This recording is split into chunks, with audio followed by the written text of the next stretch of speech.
staring blankly away from the screen. Let's do that. Hey guys, welcome everyone to Grim After Dark. My name is John, and this is the Frontline Gaming Network's weekly interview show where we hit the high points of the last week in the Warhammer community, talk to the best players and content creators from around the world about the one thing we all love, Warhammer. Tonight we welcome Joe from Wargames Live, a gentleman who kind of caught my eye during one of our live chats in a past episode, who uniquely travels across the country streaming other people playing Warhammer. My co-host today needs some introduction. He's the terror of the mid-tables, devoted servant of Caliban. It's Danny McDivett. Danny, how are you doing? John, I'm fantastic tonight. I'll tell you what. Amazing. That's so good. I mean, I love that we can have this intimate conversation and not have like two immature people making jokes in our ears at the same time, because that would be awful. Anyway, Danny, the 30K gatekeeper has reared its ugly head again, and we have someone complaining that the demon titan has demon parts. John, amazing, good times, Danny. In fact, scratch that. Move away from there. We don't even care about that. Danny, this week we see the release of the second book of Warzone Octarius. John, we talked about it a little bit. Yeah, hello. I know. I'm excited. I'm just very excited. Sorry. There's so many rules in this book. There is. If you check out the Mob Rules YouTube page, Danny and I did review book 2, Octarius, all 14 pages of those rules. For those sensible enough to not want to go there, Danny, why don't you take us through a little bit about what the rules are? We can probably ignore the Astra Cartographica people who are like... I won't. Guess what, John? I'm excited about those guys. That's all we're focusing on is those guys. Hey, have you ever wanted to have a model that's kind of like an Inquisitor, but it just isn't, and it's not as good at all or in any way? You should definitely think about... Only if I was able to not actually take it in a detachment with like anything else. I mean, that would be the only way I'd want to take it. Absolutely. Well, guess what, John? Your wish came true. Your perfect rule set is now available. You can take a Inquisitor and maybe some dudes with las guns, and they can maybe make them into pistols. Yeah.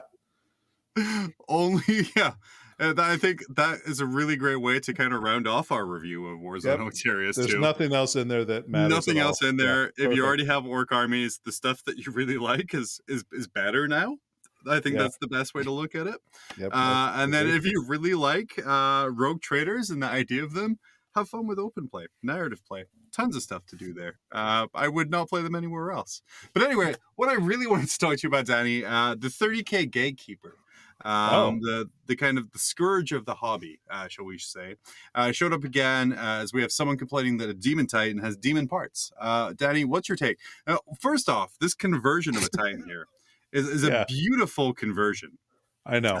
And I love it. And as we're progressing through the Horse Heresy, as we did, like talked about a few episodes ago with Taylor kind of taking us through everything, and more corruption's coming and more demons are coming. What do you have to say for this, or this person who's saying that, demonic things shouldn't happen in the Horse Heresy? Dude, you suck. I mean, that's honestly like, what a bad take. Like, look, guy, it's great that you, and I mean, really pay attention to who actually wrote this too. It's really important. But you go. To complain that something is like too chaosy, like I get that you're in the heresy, but like stuff at the end of the heresy was a little bit more like, it was closer to 40K, and this guy's complaining. He's saying that Siege of Terra is basically like 40K, not 30K. So, which, sure, whatever, guy. But what a bad take. Like, what a terrible take. Absolutely. And as Danny said, you can check out all of these pictures on the Grim After Dark Twitter, which is at GrimDarkFLGN. To avoid anyone being doxxed, every single name on all of the stuff we share is changed to Seth Oster, as was the example with this one here. Yep. Moving forward, scandal coming out of the Frontline Gaming Network last week, Danny, is the Thursday show called Coventry, a city a couple of hours north of London, part of London. Here in defense of a city with 377 bicycle thefts this year alone, Frontline Gaming Network's creative director, Val Heffelfinger, or the voice of Val. Look, it's Coventry, okay? Coventry, not Coventry. It's Coventry. Well, I figured maybe it was like a COVID kind of a thing. Maybe they changed their name. Was it like a joke? COVID tree. I will say one of us has lived in the country that city is a part of. Well, I've been through, and so apparently Coventry's not a suburb of London, but the Greater London area, also known as the United Kingdom, includes many lovely hamlets and historical places such as Coventry. And How do we know there's not like a subdivision named Coventry somewhere in Greater London? I don't think we do. I don't think we do. I think we can just leave it there, quite frank. But thanks for getting to the bottom of this one, guys.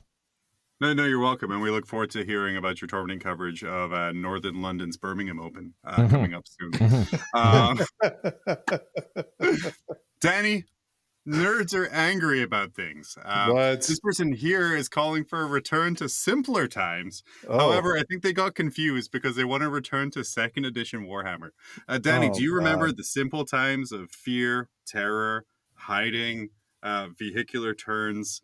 Tell me, I mean, even after we had the earlier thing with the Chaos Titan, why is this the worst take of the century? Well, John, because, all right, like, look, nobody wants to roll D12s for the last cannon damage anymore. I'm sorry, like, guy, just get over it. Like, nobody cares about that. I fight Imperial Knights all the time. If I could roll a D12 for last cannon damage, is chef's kiss. But you're gonna you're gonna be charged like it does 12 damage and not like it does maybe 6 sometimes. So anyway, like, what a terrible addition. I know that I really like taking my Warhammer kill team and spending 4 hours trying to figure out how many of them died to a virus bomb before the game started. Yeah, 2nd edition was what pulled me in as well. But looking back in hindsight, those rose-tinted goggles are real rosy. It is not great in comparison anymore. And I want to thank Chad as well, letting us know that Coventry University is in London. So technically, someone's correct.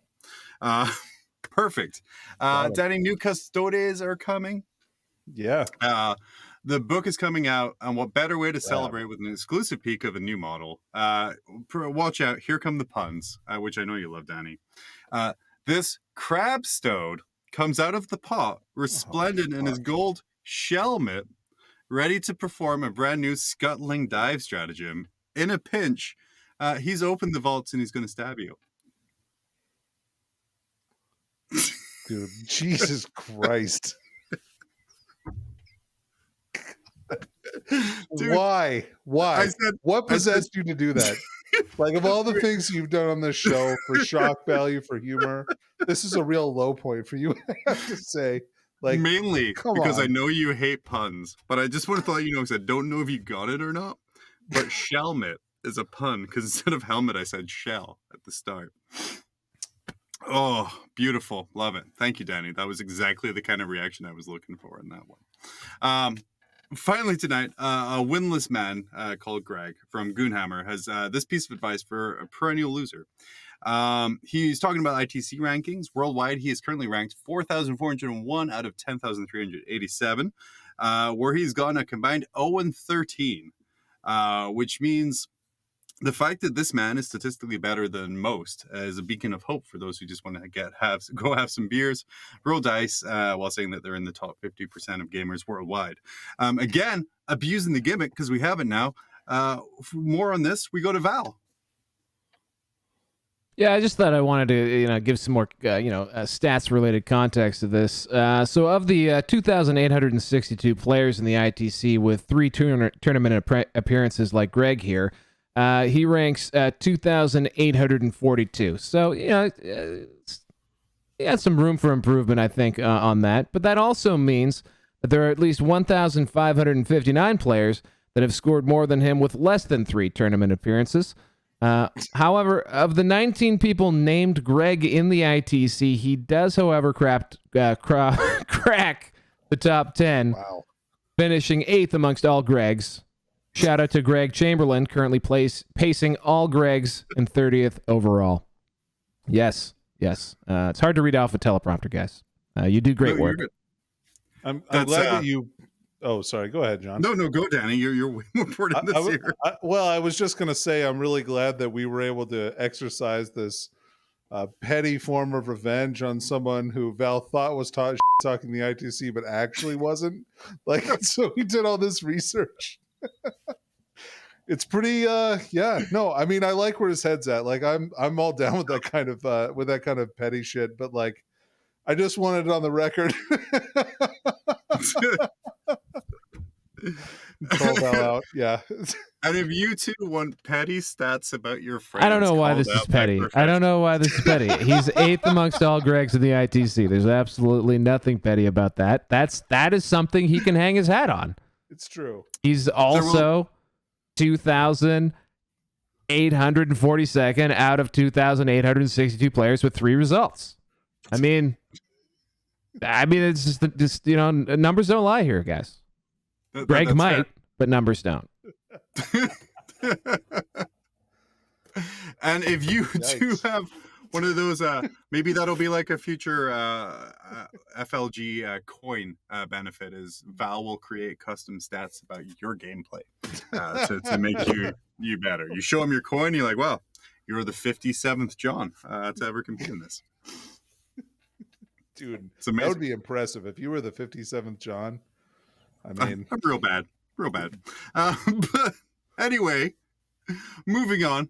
Jokes are done. Thank you so much, Servo Val. And then for everyone who sent in all of this fun stuff that we saw here. Danny, why don't you take us into the meat of today's episode? Okay. So we have somewhat, and this is, I would say, this gentleman here is a new person for me. Like, I've viewed some of their content. It's pretty good so far. I'm pretty excited to see where this goes. We've got Joe Shideler from Wargamers Live today with us. Super glad that we could have you on, Joe, today. Hey, thanks for having me, guys. Yeah, this is exciting for me, for sure. Yeah, absolutely. And Joe, you were actually in the chat for one of our episodes here, and I saw some people talking to you, and what you're doing was like super interesting to me. Yeah, one, I'm sorry. Two, we have a great chat community that sticks around, but they have to kind of mute what's on screen while they're talking, so we appreciate you kind of following along with that. But why don't you tell us what you do that kind of is maybe a little different from everyone else? Yeah, so I'm trying to broadcast a Warhammer tournament every weekend from somewhere in the country, which I don't think anyone's ever done before in my experience and my knowledge. But I also, I'm trying to make the game as cinematic as I can in my stream. So I don't just have one camera. I actually have 13 cameras that I bring to all the different tournaments I go to. And it really helps me to see the action kind of from the table's perspective or from the model's perspective, which that's one reason I got into this game, right? Is the models and the cinematic aspects of the game are just super important to me. So if I can get a view where I'm like standing, the camera's behind Abaddon and then there's a couple of dreadnoughts in the foreground and stuff during the game, that's the stuff that gets my juices flowing, in addition to the tactical stuff and the interesting strategic stuff going on the table. So I'm trying to combine this kind of different way of viewing live tournaments along with doing it every weekend from somewhere in the country. And it's been a lot of fun so far. Really, really have enjoyed it a lot. I've met a lot of really cool people, been to a lot of really interesting places. And I've met you guys tonight. So it's really opened a lot of doors. Again, yeah. Sorry. Sorry. Yeah. Sorry, it's all good. So what I'd really like to move from here is, so you were traveling the country, streaming Warhammer games. What kind of drove you? I mean, I know you said you wanted the cinematic thing, but most people we see in kind of these local RTTs and tournaments and things that you're sometimes going to, we have kind of our one top-down camera that's kind of like bolted to the ceiling, kind of pointed down, a couple of lights pointing down there. What made you want to insanely put 13 cameras into a portable rig? Yeah, that's intense. Yeah, so I've always tell people in game stores, like, there's no more beautiful game than Warhammer 40K being played on a table full of nice terrain with 2 beautifully painted armies. It's just a visual spectacle, right? Like, you walk into a game store and, I used to play games in this little town in Alamogordo where I've been living for the past 5 or 6 years. And you're sitting there playing 40K in the front of the store, and people just walk in off the street to talk to you about it, right? Because it looks so cool.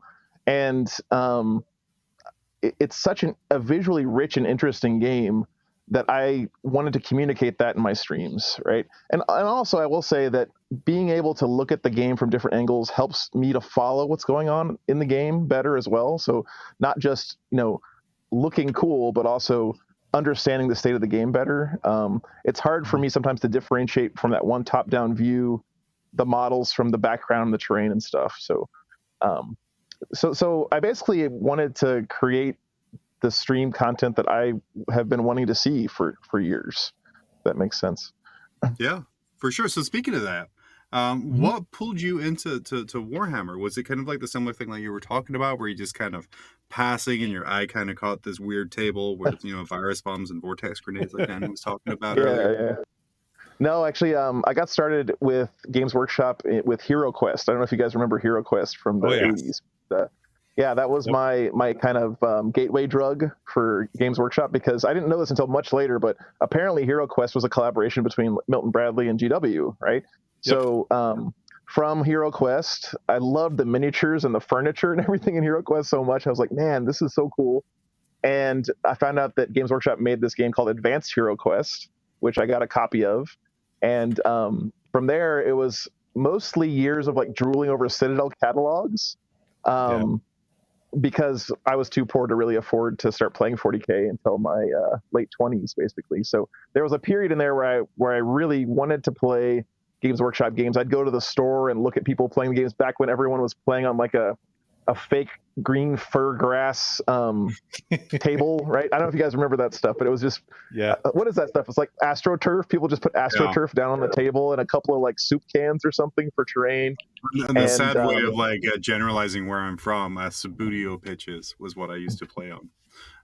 Which makes sense to literally 80% of the people listening have no idea what that is. But yeah, Subbuteo pitch was my first wargaming table. But yeah, for sure, like that kind of AstroTurf material. Yeah, so I didn't actually start playing 40K until 7th edition. It was near the beginning of 7th, kind of when I got into the game. And one big thing for me is, like I said, the hobby side is huge for me, right? It's not just the game. I got really deep into tournaments and stuff in 7th, but I didn't want to play a game of 40K until I had my entire first 2,000 points of Space Wolves painted, right? Mm-hmm. So I spent a lot of time hobbying and watching battle reports and stuff. And it just happened that my local community, this was back when I lived in San Antonio, Texas, there were a lot of really cool guys there at the store that I started playing at who were really into competitive play. And that kind of got me interested in going to tournaments and that side of things. But I've never lost the love of the hobby side and the kind of more fluffy side. I've still got that in me. Like I'm one of those guys who's like, I go to tournaments to see the spectacle and to meet new people and to hang out and see. I get so inspired when I go to tournaments. It's like beautiful armies everywhere. It's just amazing, right? And I like to try to win games too. Don't get me wrong, right?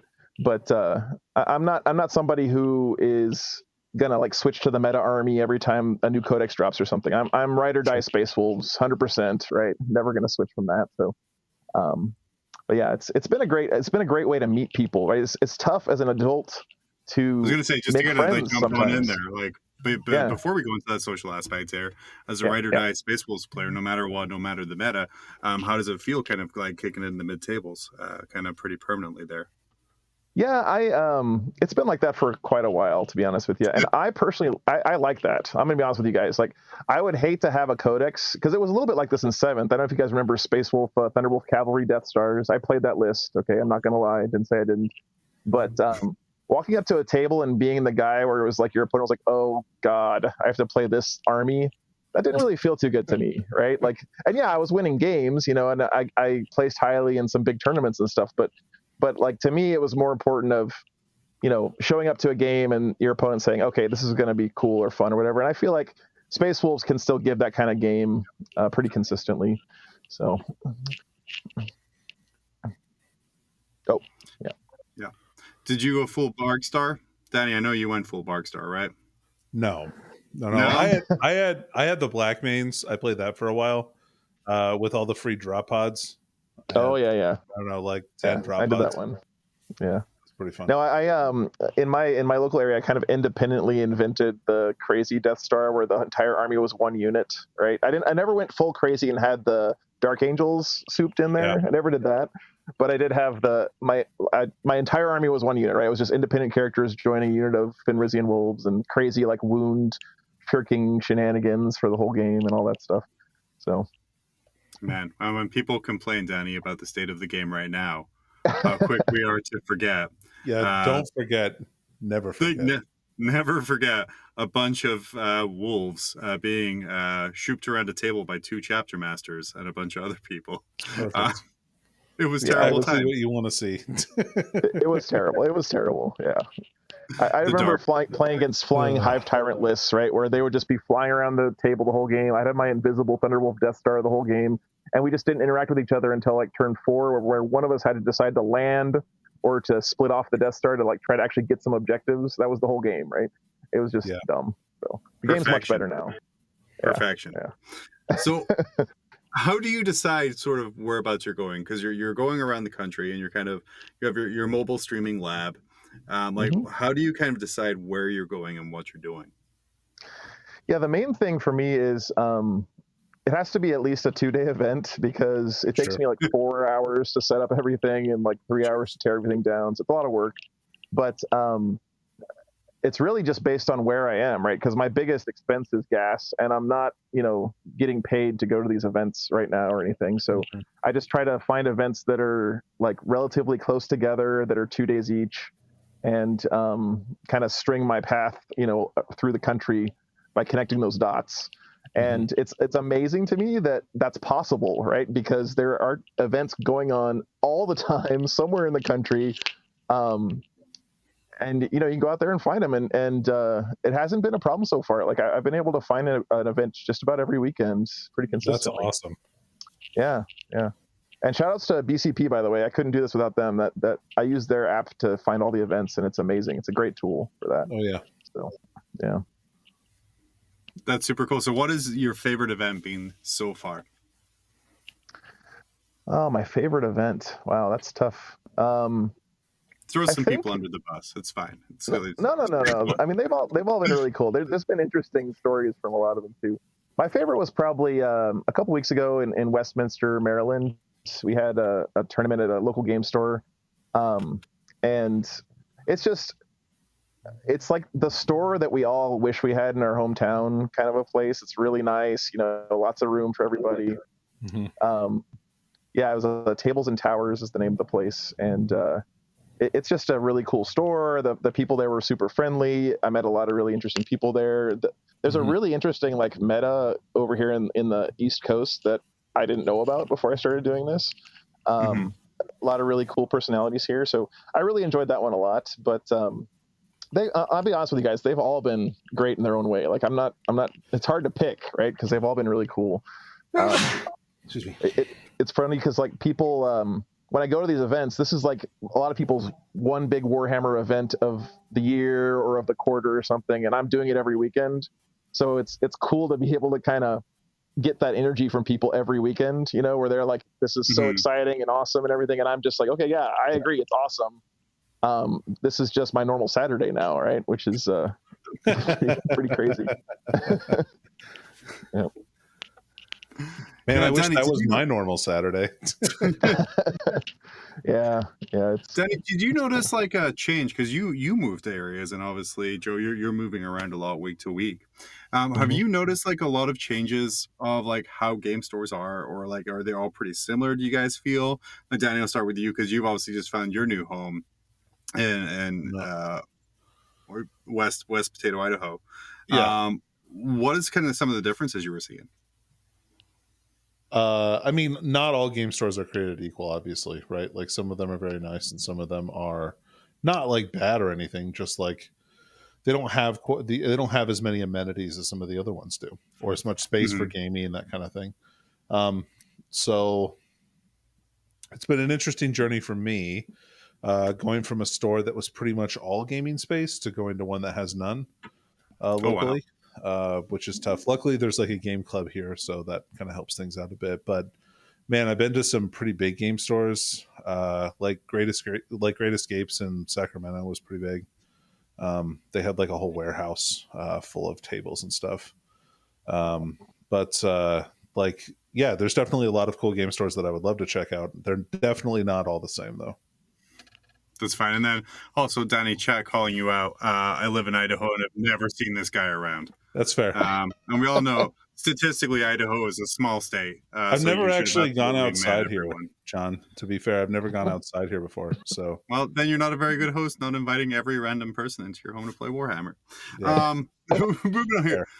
Joe, when you're kind of going in, you have this huge, like, elaborate stream setup. You said yourself it takes like a total of 7 hours to kind of put it up and tear it down. What I can only assume is like a refined process that used to take much longer. How do players react to that? Because you're going to places that aren't usually used to like these big professional productions. How do players kind of react to seeing all of these cameras on them all of a sudden? Yeah, it's really the lights more than anything that gets people, right? Like lots of big lights overhead. But I mean, people love it. I mean, the reaction is always super positive. It adds a ton of hype to an event. You know, when you walk into the store and you see this big overhead rig and all the cameras and the lights and everything, it adds another level of interest for a lot of people, right? Like, and I've just found that like everyone just thinks it's really cool, and I do too, right? It's cool to see. So as part of your setup, do you take the terrain too, or do you just set up around their tables? Because I know you said you like to kind of like that cinematic approach to it. Mm-hmm. Yeah, you know, I wish I had enough room in my truck to bring terrain with me to the events. But I will say that on the other hand, it's been nice to see different terrain in different stores and stuff. I'm a big terrain guy. Like I have a lot of fully painted sets of terrain, and to me, it's the third army on the table, right? Like you got your two armies playing, and the third army is the terrain. And we all know how big of an impact terrain can have on the game too, right? Like it's huge. So I would like to bring terrain with me. It's also for filming, it can be difficult to have terrain that's not set up for that, because you can have like really dark corners or roofs that block line of sight and stuff. So for now, I'm just kind of working around what the tournaments have. And I actually think that's okay, because one of my big mantras for my stream is I don't want the guys being on stream to have any big impact on the way their game is played, right? Like I want the result of their game to be the same if I was there or not, because it's a tournament, right? And people who play on the stream shouldn't be at some disadvantage because they drew the short straw and had to play on the stream, right? So I don't mind playing with the stream at the stores, but you know, I will say that it seems like the more try hard or whatever the tournament is, the less pretty the terrain is in general, right? So that's fair. Hey London GT. No, I'm kidding. That's a couple-year-old joke. God, yeah, John, you really digging there. I will say on terrain real quick, like something really cool up in Toronto they did is they 3D printed the terrain sets for every table at the tournament. And what I thought was really neat was you could get the STLs for that terrain before the tournament and print it yourself at home. So if you were one of these guys who really wanted to practice and prepare for the event, you could print the literal exact terrain that you were going to have at that event and play with it at home or at your game store beforehand. And I think that's just a great idea. It's really cool. That's pretty cool. Yeah, that is super cool. So how does someone decide to kind of spend their time traveling? Because we're saying you're going across the U.S. You started at Austin. You're talking about doing Texas, like tournaments in Maryland and kind of all over the place. Who wakes up and was like, I want to drive across the country and stream? Well, you know, I think I've had that kind of wanderlust in me for a long time. After college, I worked as a consultant for a while and traveled a lot doing that. And then when I quit that job, I actually hiked half of the Appalachian Trail. So I didn't quite make it all the way up to Katahdin, but I hiked about 1,000 miles of the AT with me and my yellow lab at the time.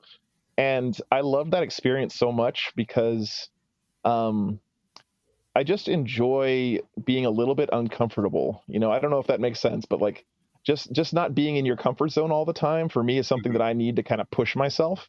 And I find that travel gives me that just little bit of, you know, being uncomfortable that makes me more myself, right?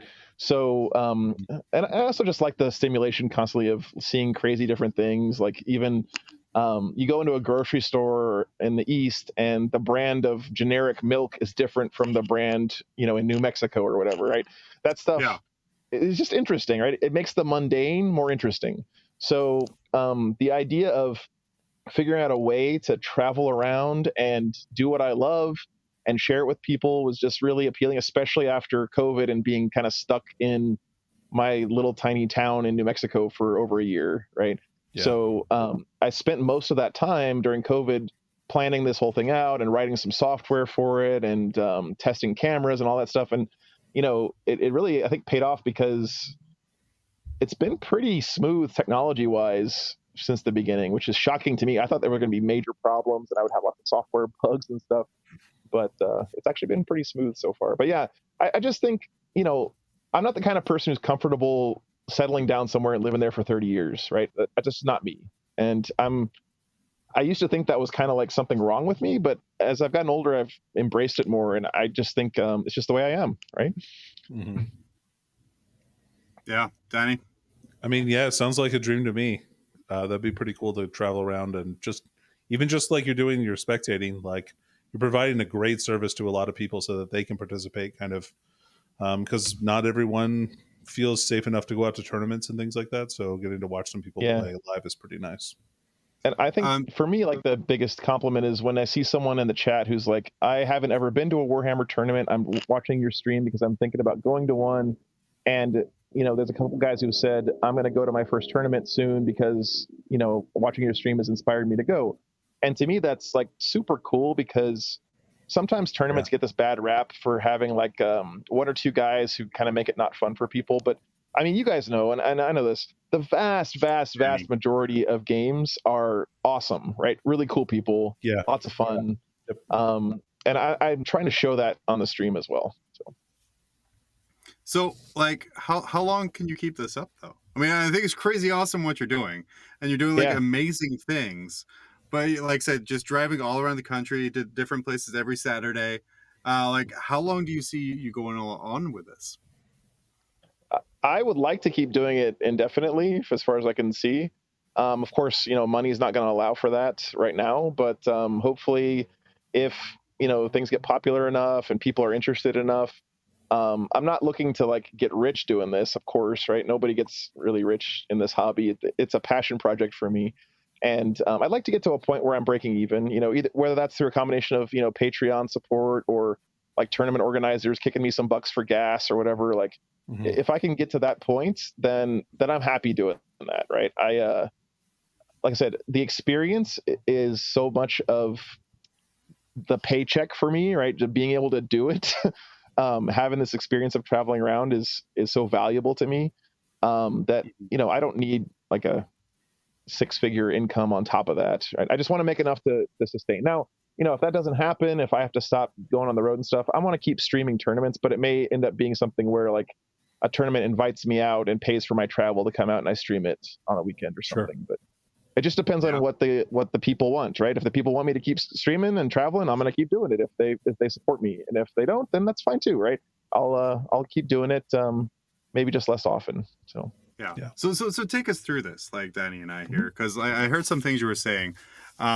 You wrote software for this. Yeah. Which again, most people's experience with streaming is I'm going to put a webcam and duct tape it to the ceiling and run it through OBS. Yeah. So what software are we writing to kind of give this experience that you're looking at? Yeah, so when I sat down to do this, I was like, what do I want to do differently, and what are like my pet peeves watching, you know, some tournament streams? And again, I hope no one thinks I'm not trying to throw shade here, right? Like everyone is doing the best they can with what they have, right? So please don't misconstrue what I'm saying is like, oh, well, this is so much better or whatever. I'm just saying this is what I wanted to see, right? And that's why I put it on my stream. So one thing that I really wanted to see is the score and the CP of the players be like instantly up to date, right? Like an NFL game, you know, like I want to know as soon as someone scores something or as soon as someone spins CP, I want to have that on the screen. And I started looking into it, like, how can I do this? I started off by buying one of those like ping pong table scoreboards with the numbers that you flip over. And I was going to have the players do that and then show it to me. And I was like, this just isn't good enough, right? Mm-hmm. So I taught myself how to program in Python a little bit. I'm not a programmer, but I just, you know, looked up some tutorials and stuff. And again, this is during COVID where everyone's at home and I can't go out and play Warhammer. So I'm working on this project on the side. And I wrote some software so that the players can have a scoreboard on their table and they put in stuff on there and it instantly shows up on the stream. I have the software able to, on the back end, I can put the mission that the players are playing in on the software in like a drop down list, and then there's a scene on my stream that shows the details of the mission, what the different objectives are for the mission, what the deployment zones look like, where the objectives are. All that stuff shows up for me on the screen. And I have a little mini map down in the corner, like an RTS game that has all that information too. And all that gets updated by the software. So the point is, like, I knew that I was going to be one guy doing this, because who the hell else am I going to get to travel around the country in a tiny little RV doing Warhammer tournaments, right? You got to be a little bit crazy to do this, right? So seem like rich or something. I don't know. Yeah, I don't know, but I needed ways to like streamline all this stuff so I could run it by myself, and that's where I wrote the software. I also have a thing where I can search for any stratagem in the game and pull it up on the screen in the middle of the game and show that on the actual text of the stratagem to people. Cool. Because to me, watching a game, like especially in 8th and 9th edition, stratagems are so important, and they're like so many of them. I'm not one of those guys who knows every rule about those guys I'm talking about, who know every stratagem from every faction, every rule, and they can quote them chapter and verse to you. I really have a lot of respect for those guys, but that's not me. So I wanted to be able to like see those rules during the game because they have such a big impact, right? Mm-hmm. And so I was able to like figure out a way to program that into the software as well. So anyway, like the software is there and it makes life easier for me. I find it really useful. It's, I couldn't do this without it, right? And that's the only reason I wrote it. It's not because I love writing software or something. I was like, this is what I want the stream to have. I need to figure out a way to make that happen. And the only way I could figure out how to make it happen was to write my own software. So. Hey man, I spent most of lockdown getting fatter. You learned a programming language to simplify streaming. So learned a programming language is code for copy and pasted stuff from Google and then change stuff around a little bit. So. I don't know. That's modern development, dude. Yeah, that's what everyone always tells me. Yeah. No. Now, for some reason, I've been empowered to inject myself into the show and appear like Kazoo over John's shoulder here. So I'm going to abuse this privilege because I am a fellow crazy person who has also post-COVID been traveling about trying to do stuff. So I have so many keen things to ask you. One of which I really wanted to say is, how has, in the series of shows that you've done, how has your thoughts about how to actually, I don't know, like tell the story of a game of 40K evolved? Have you found that, how it looked in your mind, as you were starting to like craft this thing? Has it changed at all now that, the rubber's hit the road? Yeah, it has some, I would say, for sure. But it's also been remarkable how well, like that vision I had in my mind of like, what would a perfect 40K stream look like? I'm not there, right? I'm not there. Okay. But I'm like 80% of the way there, which is shocking to me. That I can get to 80% of the way there basically on a shoestring budget. Cause I'm not like independently wealthy or anything, guys. Like I was trying to find ways to cut corners and save costs and all this stuff every step of the way. And, I'm like 80% of the way there and it feels good. Like I get a huge sense of satisfaction that I'm creating a product that I'm pretty happy with, right? Because I was worried when I started this that I wouldn't be able to get there. It's a big ask to try to capture the cinematic imagination of a Warhammer game in a live event, weekend after weekend in a different part of the country. And I guess maybe that sounds like I'm like patting myself on the back or something, but I guess my point is like, I wouldn't be out here doing this if I didn't think I was making a product that was pretty good right now, pretty cool. But I definitely have stuff I want to change and improve on, right? Yeah, for sure. And I know there's going to be points like obviously you're still growing, developing, and getting that last kind of 20% on the way there. When was sort of like the first game you streamed where afterwards you were like, yes, like that's it, I got it? Yeah, I had a couple of friends back home who we did like some test streams, and at the time I had like 2 cameras, I think, and I got this one shot. So at the beginning, I had a couple of GoPros that were sticking up on a post through the center of the table that I cut a hole in one of my fat mats, right, and stuck this camera up through the middle of the table and had these GoPros pointing, and I got one of those shots where it was like miniatures in the foreground, dice like right in front of them, and then like players' faces in the background and terrain. It was just that shot that I had in my head for like 9 months since COVID, right? Where I was like, oh my goodness, that's the one I wanted. And when I got that shot, that moment, I was like, okay, I can do this. I just need to load more cameras. Sorry, I don't know if I'm supposed to curse or not on the show. Well, now we have to stop streaming. No, I'm kidding. Okay, sorry. Yeah, on my stream, I don't care because I'm not like an official, so I like to tell people they can curse. But anyway, just like have a million more cameras, and because I want to be able to get that shot that I'm talking about, that moment shot. Yeah. A lot of times during the game, and you need to have a lot of different angles to find that shot. Sure. So. Yeah, Danny. Sorry, you were saying something. No, I said sure. Yep, that makes sense. Okay, cool. Totally. Jumping in there. So yeah, you got this perfect shot, and then you're like, let's increase the amount of cameras by like 600%. Yeah, because it felt so good to get that one shot. Where I was like, oh man, I really want to get that every time now, right? So we don't like Thanos with the cameras and try to collect every shot on the way there. Tell me about some of the shots that you have that you would consider to be like unique. Because again, we started to see kind of like side table. We're going to have like top down table. We have the my most hated one is the dice cam. But tell us kind of what makes Wargames Live unique. What are some shots that are like, whoa, that's different? One of the things that I do in my streams is there's a human element to the game. And so I have a camera that I can control to point at the players during the game, right? So when something dramatic happens in the game, not only do I want to see what's going on the table, but I want to see people's facial reactions to that, right? So I have a camera where it's not the most flattering angle because it's like a real low camera angle that points up, and that's like the worst one for double chins and everything. Like it's the opposite of the Facebook angle. What is that one that people always use where they hold the camera real up high and they look up at it? So anyway, it's not the most flattering. I apologize to everyone who's been on the stream, but it's really cool to see people's reactions during a game, and even when they're thinking about something really deeply, it's cool to see like people working through in their heads. So the human element, I think, is a big deal that my stream captures a little bit, because I also mic up the players, right? So we get to hear them talking through their strategies and exactly what they're thinking. So that one shot, I think, is kind of one that I haven't seen a lot of other people doing. Oh man. So I would hate, by the way, just to have that one moment in the game where you make that game losing error and you realize what you've done and you see it on your face and you go back to watch your game later and all you can see is just like straight up your nostrils and that's an extra chin right there. So yeah, I played on my own stream for the first time a couple weeks ago, and it was terrifying for me even. I was like, oh my goodness, this is crazy. So thank you to everyone who's played on streams, because it's not the easiest thing sometimes.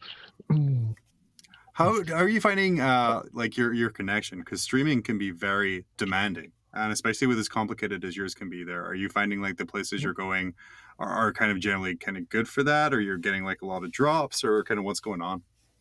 Yeah, no, everything's been fine. I always ask people ahead of time, what kind of connection is there, and I always prefer landlines, like a hard line, of course, but Wi-Fi's it's gotten pretty good these days, right? And I got to say this too, like, Warhammer streaming is not that demanding because of the way the compression works with the video. It only really sends the parts of the screen that's changing, right, in a given moment. So your bandwidth usage streaming a Warhammer game is actually pretty small compared to like streaming some other video game where lots of stuff is changing all the time. Right. So I'm only using like 3 megabits per second up, which is not really that demanding. It's been pretty easy to have a pretty stable connection most of the time. I did. There is a tournament that I was gonna go to the boys GT next weekend. They don't have internet there at all, so I was researching like a cellular connection and stuff, and I haven't tried that yet. I'm a little terrified of it, but I know it is possible to do. Yeah. I just had, but I'm not going there instead because Warzone Atlanta offered to help chip in for some gas money and stuff. So nice. I appreciate. Oh, that nice. That's supposed to be a fun one. Yeah, so that's where we're heading. They have a cool format. They're doing that thing where there's a 3-round tournament on Friday before the main event, where people who like want to try to win the whole tournament can sign up for that. Yep. And so you basically get all the sweaty tryhards in their own bracket, and then everyone else who's just playing casually are in their own tournament, which I think is a great idea. And I'm excited. I get to cover 9 games on a weekend instead of 6 too, so that's cool. Nice. Yeah, for sure. Great question here from Kara Quinn in chat. Has anyone ever said just no? They're like, hey, we're going to stream your game. And they're like, nah. And kind of... Not in a tournament. I was surprised. Like, when I first started, I was worried that would happen.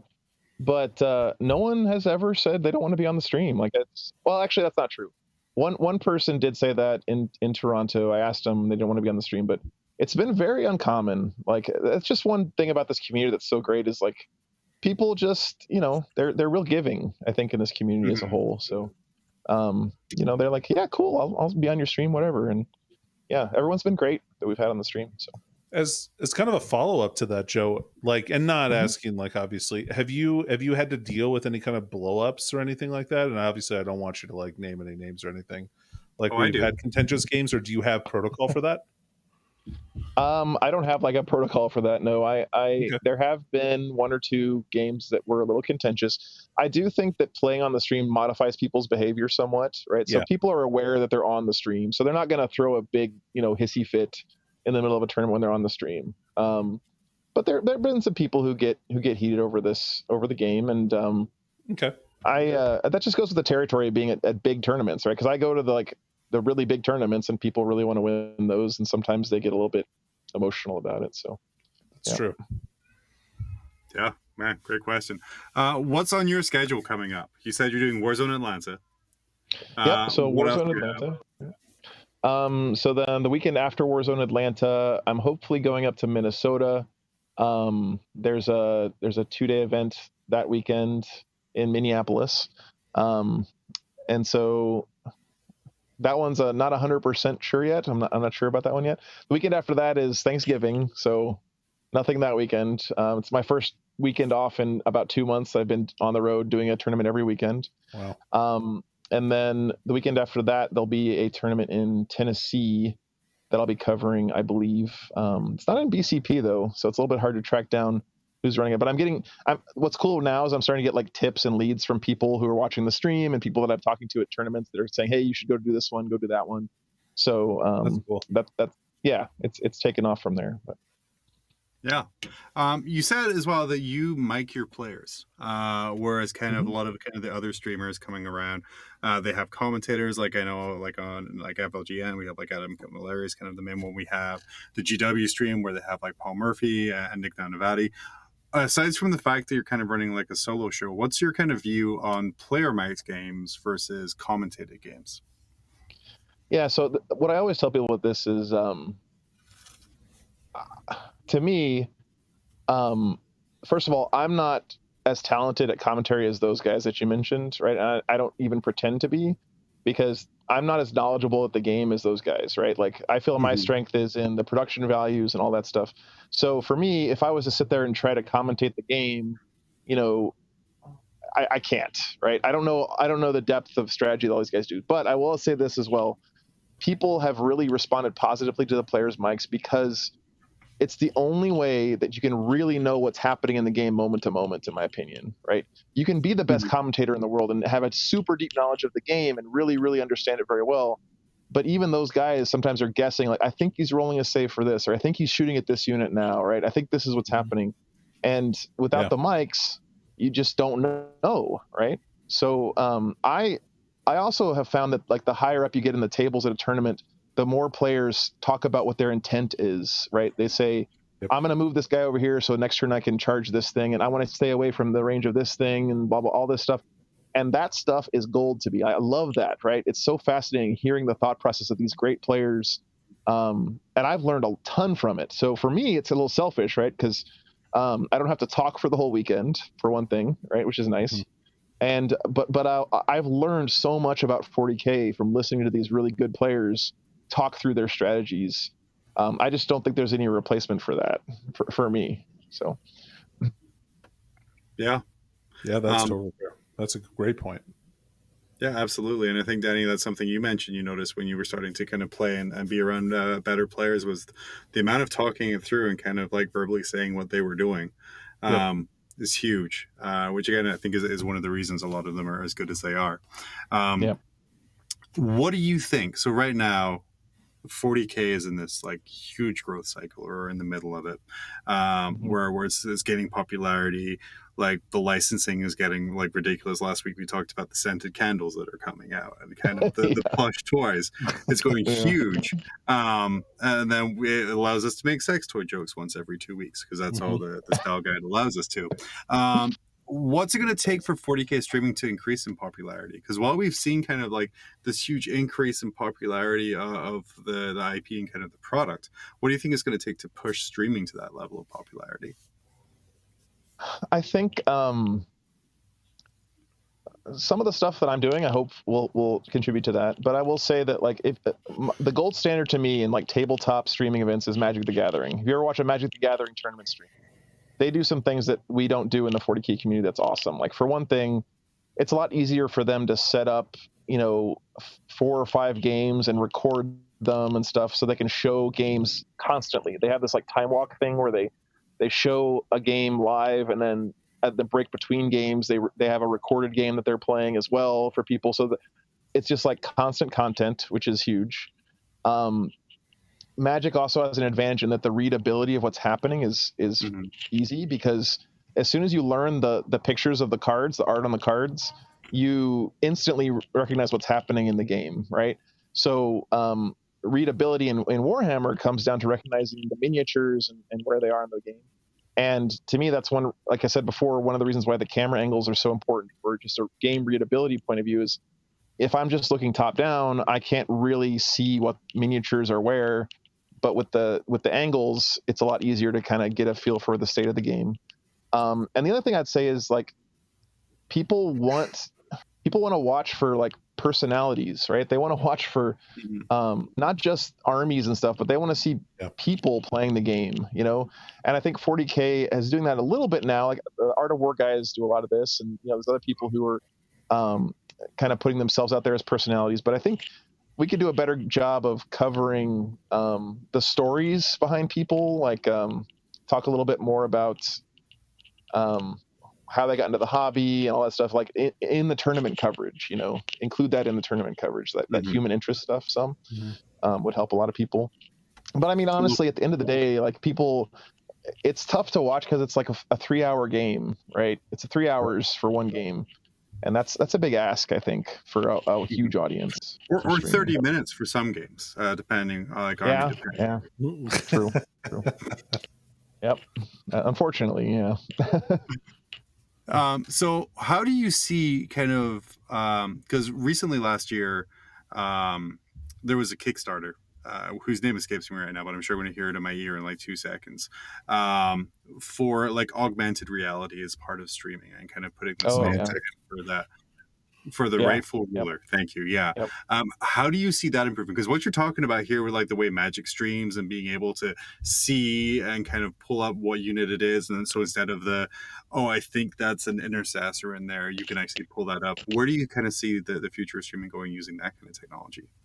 I think that's not just the future of streaming. I think that's the future of the game, right? Like, I think it'll hit streaming first, but I wouldn't be surprised if in 15 or 20 years when you play Warhammer, I think it'll still be a physical thing in a store, but like I wouldn't be surprised if there's augmented reality elements to that where you can like get a base from GW with a little like chip in it that has the stats of the unit, and then when you put it on the table, it shows up on your augmented reality during the game.